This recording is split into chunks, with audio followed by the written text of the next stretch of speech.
Hello and welcome to Firearm Freedom. This is going to be another upgrades video and hopefully the final upgrades video on my Ruger AR556. As always, guys, there are links down in the description where you can go and support everything that I do here on Firearm Freedom. And if you guys do not want to miss out on any of the content that I am posting every single week here on the channel, please hit that subscribe button and ring the bell, comment down below. All that stuff really does help defeat the YouTube algorithms that are constantly pushing down gun content. The Ruger AR556 has been on my channel quite a few times and has seen a little bit of controversy. I made a video way back in the day talking about how I modified the gun and added a lot of accessories and that it's not worth it. You should just leave it how it is and it could be a money pit, and if you add cheap accessories it's not worth it, and all these other things.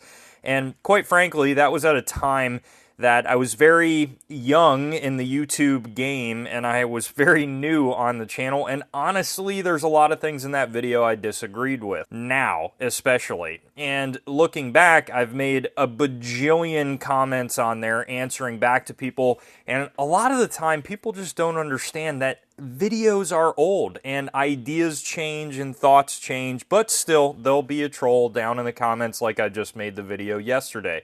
So I've made a lot of update videos with the Ruger AR556. For those of you guys that don't know, this was actually my very first AR-15 that I ever bought, and it is, in my eyes, still one of the best first rifles as far as the AR-15 world that I think someone could go with. And I know that's a rather bold statement, but for a fixed front sight gun, this is definitely packed with features that I still really love. I've made a few videos. A lot of those videos, this rifle was in the bone stock configuration, and now I finally feel like I have this thing in the configuration that I'm going to keep it in, and I just really love it. This has been the rifle that's sitting next to my desk at the house as one of the home defense rifles that I have. I absolutely trust it, and it has been 100% reliable for me. But more recently, I was looking at it, and I had just some Magpul MOE OD green furniture on it, a red dot, and a few other things, which I don't think are bad upgrades at all, but I've just had the itch lately to outfit every gun in the collection that has an A2 style front post with a carry handle. I don't know what it is, guys, but I have been addicted to the quad rail carry handle life, especially more recently. And now at this point, any AR in the collection that has an A2 style fixed front sight also has a carry handle. And aside from the retro cool factor that I believe that setup has, I believe personally that this iron sight configuration is incredibly strong. You're really not going to do much that's going to break this carry handle. And honestly, with a good amount of practice, it can be very quick on target and also target transitions. I've found more and more that as I use the carry handle, I grow to really prefer that. And if it's a setup like this that I've had outfitted with a more affordable red dot option, there's nothing wrong with that. But when you're looking at outfitting multiple rifles in the collection and you have the choice of going with a more affordable red dot or with a very strong iron sight setup, I would almost rather take the iron sight setup to avoid anything possibly breaking, shorting out, batteries dying on a cheaper red dot, whatever. And that's exactly what I did here. I don't feel at all in a position that I am now weaker with this rifle without the red dot that was on it originally. Along with the carry handle, the big change that I added on is the Midwest Industries quad rail, and this has become a favorite of mine. Is it a Knight's Armament quad rail? No, but I believe personally, and I know there's going to be some people flipping out in the comment section, but I believe personally the quality level is very similar as far as just strength and how good the rail is overall. Midwest does a very good job of giving it the same look and profile as a CAC rail, and I think honestly, if you threw some CAC rail covers on here, you really couldn't tell the difference unless you were very familiar with the rail system.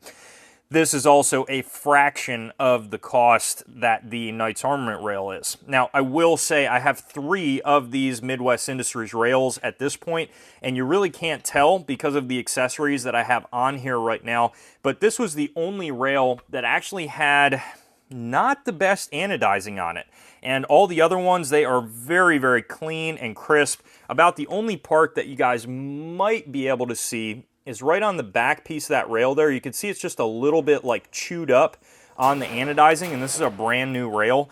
And it almost looks like they just laid it on a little bit too heavy in some spots, especially in between the individual pieces here in the pick rail.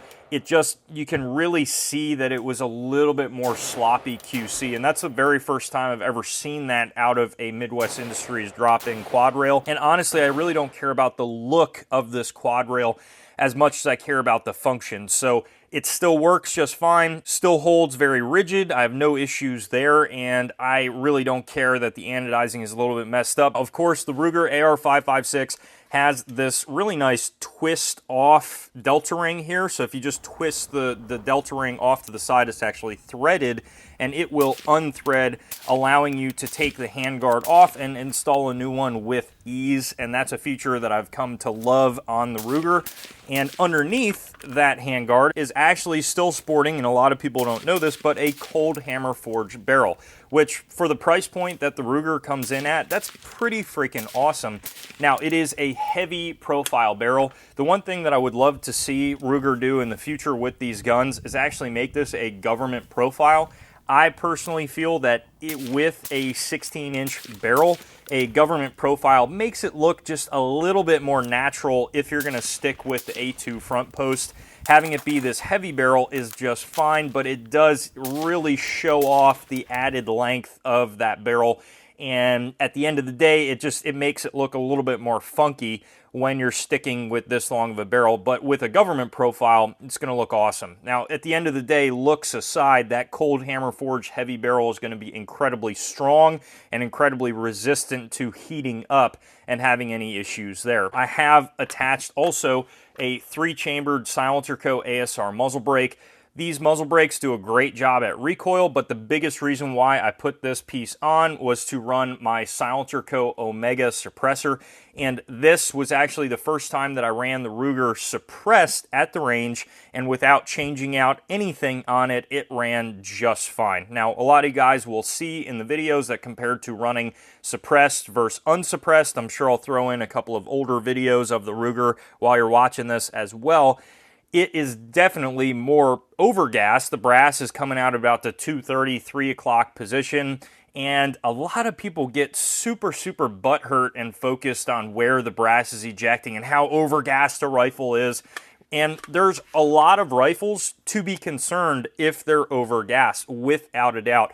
But I found that 9 times out of 10, the AR-15 can take a pretty large beating of being a little bit overgassed and not have any issue. I've seen people waste actually a lot of money trying to tune the gas so that the brass ejects perfectly off to the side in that perfect position, and it's just so much easier on the shoulder, and I never understood this. I would rather have this rifle be a little bit punchy and a little bit overgassed and run any type of ammunition that I put through it in a lot more adverse conditions than really work on buffer weights just to get the brass to eject a little bit more. Now, of course, by all means, if you're breaking your bolt open and you're seeing shearing on the locking lugs, or you're seeing a lot of wear and tear in places where there shouldn't be, or excess wear, then of course you're going to want to switch out the buffer and spring.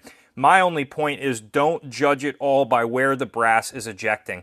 When I put the can on this, is it a little bit overgassed? Yes, but when I take the can off, it's perfect and I am just fine with that. And when this was running suppressed, it ran pretty quiet. Whenever you're running a carbine length gas system suppressed, especially with a full length barrel, it's gonna be a little bit more punchy to the ears as well. But I was able to run it without hearing protection a few times and didn't have any issues at all. Now, underneath the quad rail, I went with a Troy vertical grip. They're definitely not the best vertical grip out there, but I really like the fact that they are aluminum. Not a huge fan of Troy as a company, but as far as their vertical grips, they did a pretty good job. Now, this one is flat dark earth.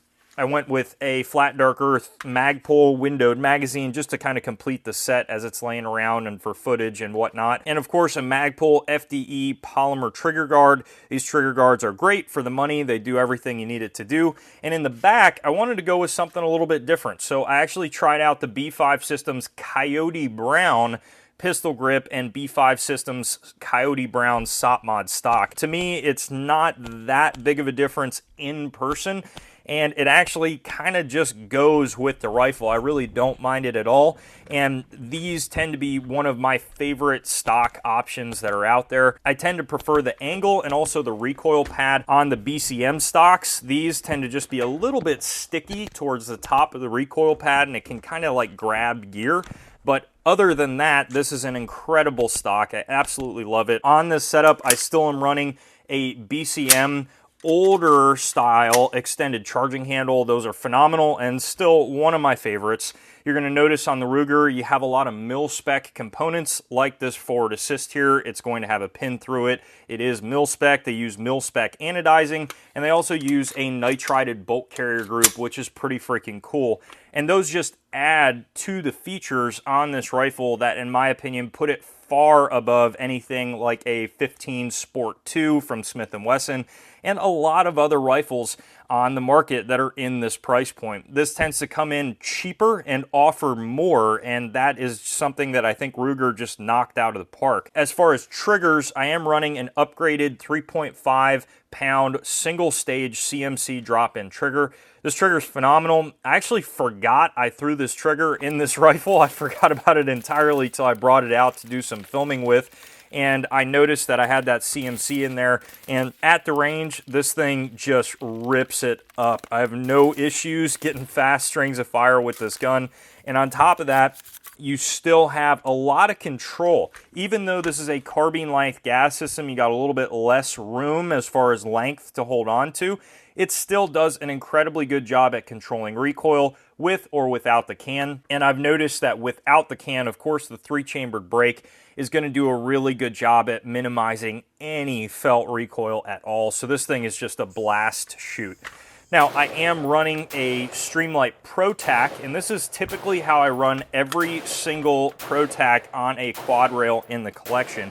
And you guys will notice that with me, if I'm running an AK or a fixed front sight carbine length AR, I tend to keep the accessories in the exact same configuration across multiple rifles. And the reason for that is because whatever rifle I pick up, if it has a fixed front sight, I'm going to know exactly where that light is. I'm going to know the exact manual of arms, and that is the case here. So I'm running the Pro Tac off to the side and the pressure pad up top, and I typically like running electrical tape around the back of the quad rail to keep my cords mitigated back there, and it also gives you some extra electrical tape if you need it. I was running a zip tie up in the front. I knew it was going to get burned off, but I figured I would try it anyways. And of course, the first range day, this came burning off and snapped off real quick. I think the only thing that would make this light setup a little bit better is probably going with one of the T-Rex Arms extended light bars to get this light a little bit further up. It would probably put it about halfway through this barrel. When it is all the way back here, you get a crazy, crazy shadow, especially when you're mounting the suppressor as well.